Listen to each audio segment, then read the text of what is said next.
The alarming spread of poetry.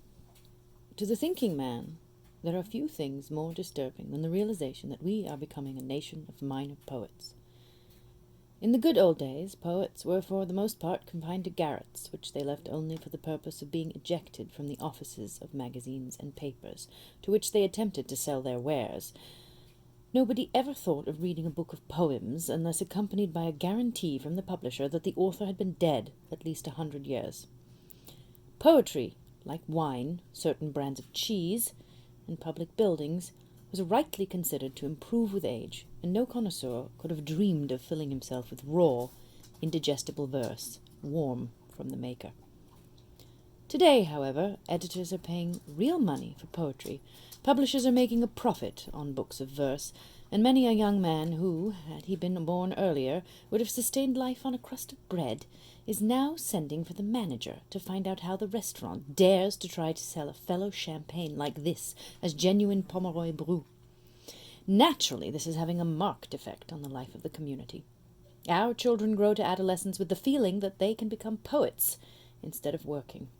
Many an embryo bill clerk has been ruined by the heady knowledge that poems are paid for at the rate of $1 a line. All over the country, promising young plasterers and rising young motormen are throwing up steady jobs in order to devote themselves to the new profession. On a sunny afternoon down in Washington Square, one's progress is positively impeded by the swarms of young poets brought out by the warm weather.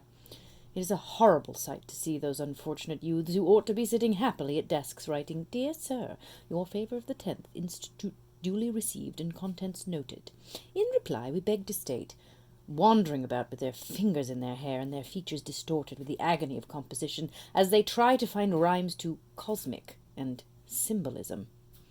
And, as if matters were not bad enough already, along comes Mr. Edgar Lee Masters and invents vers libre. It is too early to judge yet the full effects of this man's horrid discovery, but there is no doubt that he has taken the lid off and unleashed forces over which none can have any control. All those decent restrictions which used to check poets have vanished, and who shall say what will be the outcome?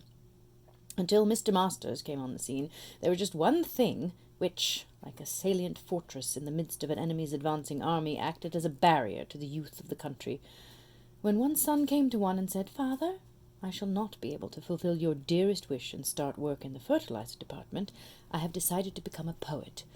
Although one could no longer frighten him from his purpose by talking of garrets and starvation, there was still one weapon left. "What about the rhymes, Willie?" you replied.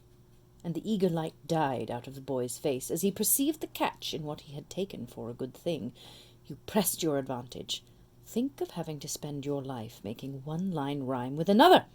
Think of the bleak future when you have used up moon and June and love and dove, May and gay. Think of the moment when you have ended the last line but one of your poem with windows or warmth, and have to buckle to, trying to make the thing couple up in accordance with the rules. What then, Willie? Next day a new hand had signed in on the fertilizer department. But now all that has changed. Not only are rhymes no longer necessary, but editors positively prefer them left out. If Longfellow had been writing today, he would have had to revise The Village Blacksmith if he wanted to pull in that $1 a line. No editor would print stuff like, "Under the spreading chestnut tree, the village smithy stands, the smith a brawny man is he, with large and sinewy hands." If Longfellow were living in these hyphenated free and versy days, he would find himself compelled to take his pen in hand and dictate as follows: "In life I was the village smith. I worked all day, but I retained the delicacy of my complexion because I worked in the shade of the chestnut tree, instead of in the sun.